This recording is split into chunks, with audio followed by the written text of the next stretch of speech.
Updated March 13, 2018, 18 hours 18 minutes and 3 seconds. One of the coldest northern winters for many years proved a piece of good fortune for the Winter Olympics in South Korea, but it may be the last happy moment on the Korean Peninsula for a long time.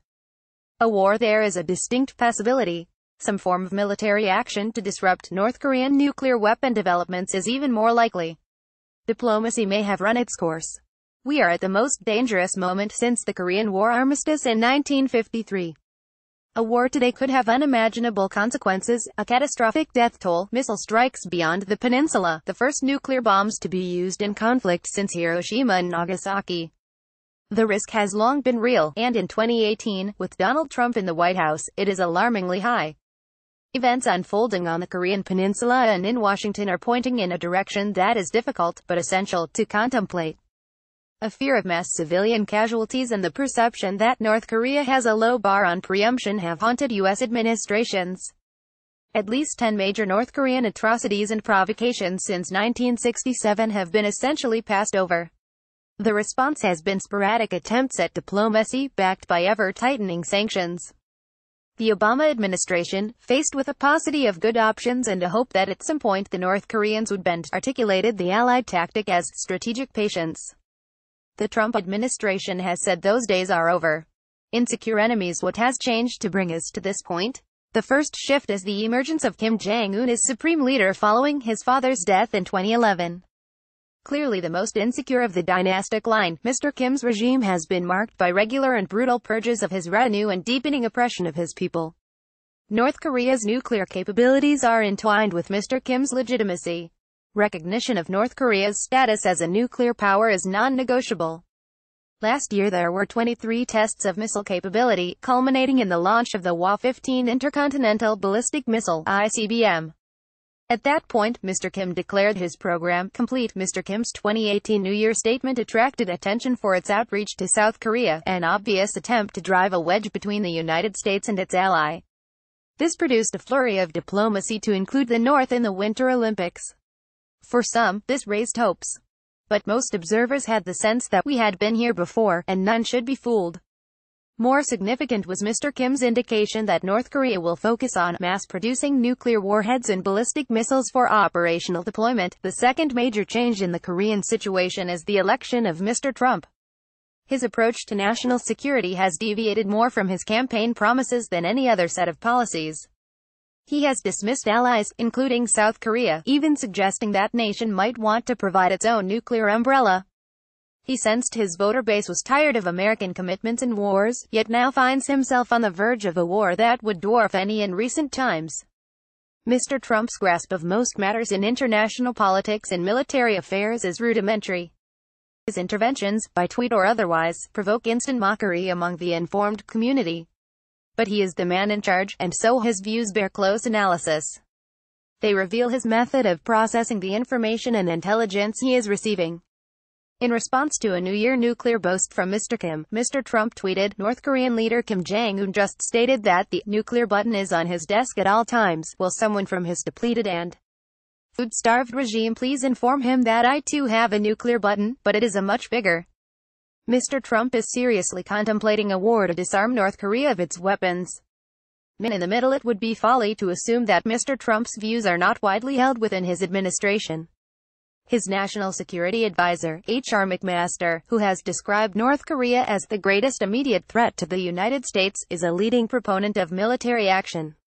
This has posed some unique challenges for the Secretary of Defense, Jim Mattis, who understands the scale of a likely conflagration. Mr. Mattis has repeatedly warned that a conflict with North Korea would be catastrophic, while also providing assurances of the ultimate outcome, total U.S. victory and the end of Pyongyang's nuclear program, so as to maintain deterrence. Mr. Mattis works in tandem with the Secretary of State, Rex Tillerson, to achieve a diplomatic solution through a tighter sanctions regime. But Mr. Mattis matters to Mr. Trump, Mr. Tillerson doesn't. Mr. Trump was angry about Mr. Tillerson's suggestion that the U.S. was prepared to begin talks with North Korea without preconditions. Mr. Trump is more on with his UN ambassador, Nikki Haley, who stated in January, "We consider this to be a very reckless regime. We don't think we need a band-aid and we don't think we need to smile and take a picture. We think we need to have them stop nuclear weapons and they need to stop it now. Mr. Trump's principal source of advice is the Pentagon, which for years has worked on military options to preempt North Korea. The Pentagon's primary duty is to work out how things can be done, a different task from saying whether they should be. Those who carry the diplomatic argument are sidelined. This leaves Mr. Mattis in the weighty position of having to find both a solution and the enabling argument. Battle options. Mr. Mattis says the U.S. has some potential military options that would not result in the devastation of Seoul, though he has not provided any details. How would it be done? An apparent, preferred option, is the use of joint CIA and Special Forces teams, like those used in Afghanistan in 2001, to seize the nuclear sites. However, a covert operation of this kind would probably not be a standalone activity. Extensive use of bombers and cruise missiles is likely. The possibility of a broader war through an accident or misinterpretation is substantial. What would be the North Korean reaction to a limited punitive event? If Mr. Kim is as rational as is commonly claimed, a cruise missile strike to preempt a test would hardly trigger a massive response. Most likely, it would be a hit at a soft South Korean target or military base, or a cyber attack. But neither a limited operation nor a wholesale assault on North Korea's nuclear capabilities could be attempted without having in place the mechanisms for an all-out war. Defending Seoul would require the rapid degrading of the mortar, rocket, missile and artillery capabilities ranged against it. Given the erosion of North Korea's conventional capabilities, that might be doable. The problem would lie in what Mr. Kim might do in a situation where his regime's survival was in question. He secreted nuclear weapons that could unleash devastation on South Korea and Japan. Half a dozen weapons would be economy-destroying, a dozen would be civilization-destroying. This brings us back to the question of why Mr. Trump would try. For him, the game is simple. North Korea shall not have an ICBM. For the experts and advisors advocating a preemptive strike, it goes to the nature of Mr. Kim's regime. North Korea is a nuclear power like no other, and its intentions are an open question.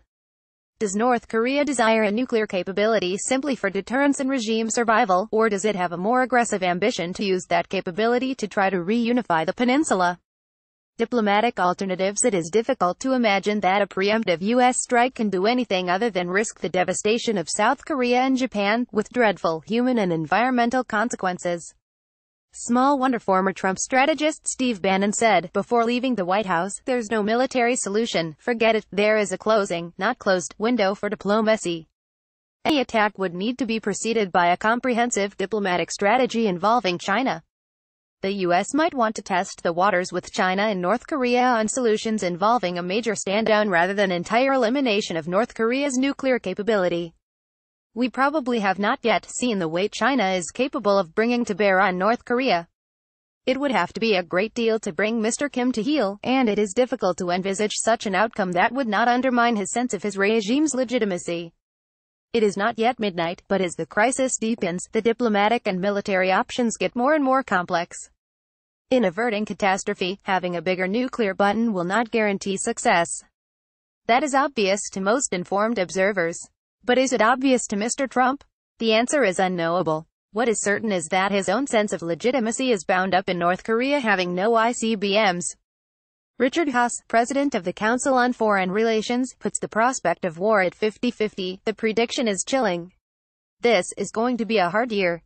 That judgment remains valid, but last week a sliver of light appeared.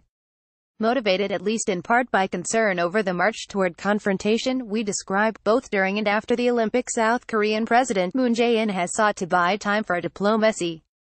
High-level negotiators from the South, following meetings with the North, reported a possibility their counterparts might be prepared to put their nuclear capability on the table in return for security guarantees. Some analysts suggest the latter means the removal of U.S. forces and guarantees to the South. They might think about it, essentially a delaying tactic. Mr. Moon wants to test this at a meeting with his counterpart. Mr. Trump himself said this might be a start.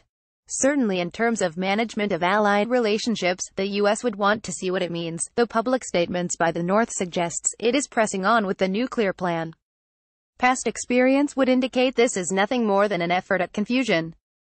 Still, we don't know how the other side of the hill interprets Mr. Trump's obvious preparedness for war.